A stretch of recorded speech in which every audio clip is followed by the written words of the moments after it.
Apa yang terjadi jika Hiroshima dan Nagasaki tidak dibom?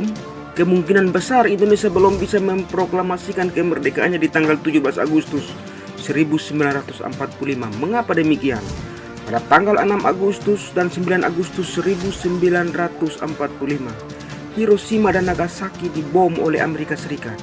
Ini merupakan peristiwa yang menandai akhir dari Perang Dunia Kedua dan membuat Jepang pun akhirnya menyerah kepada blok sekutu.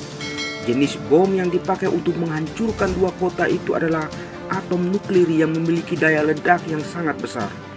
Peristiwa pengeboman Hiroshima dan Nagasaki ini membuat Perang Dunia Kedua berakhir dengan menyerahnya Jepang.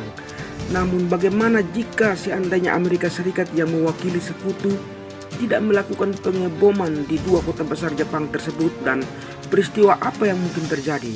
Berikut ini beberapa kemungkinan yang akan terjadi jika Jepang tidak dibom saat Perang Dunia Kedua. Yang pertama, sekutu akan menginvasi secara langsung ke pulau utama Jepang. Sebenarnya pasukan sekutu sudah merencanakan suatu operasi untuk melakukan invasi di pulau utama Jepang, yaitu Operasi Downfall. Operasi ini disusun sekutu untuk mengakhiri Perang Dunia Kedua. Bahkan apabila Jepang tidak menyerah juga setelah dibom oleh sekutu, maka operasi ini akan tetap terlaksana.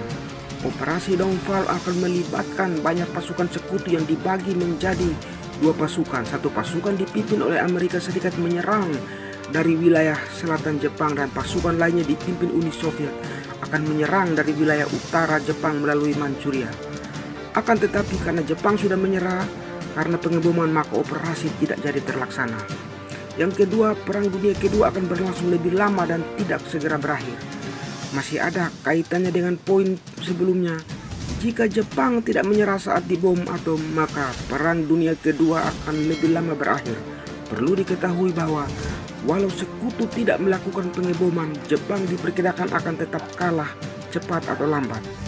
Di akhir-akhir perang, pasukan sekutu yang diwakili Amerika Serikat sudah menekan pasukan Jepang. Mereka sudah sangat dekat dengan wilayah utama Jepang. Hal ini membuat Jepang diambang kekalahan. Walau Jepang tidak dibom sekalipun, mereka akan tetap kalah. Hanya saja waktu menyerahnya lebih lama. Kemungkinan besar yang ketiga adalah Indonesia tidak bakal merdeka pada tanggal 17 Agustus 1945. Indonesia merdeka di tanggal 17 Agustus 1945. Waktu kemerdekaan Indonesia ini ada kaitannya dengan peristiwa pengeboman Hiroshima dan Nagasaki.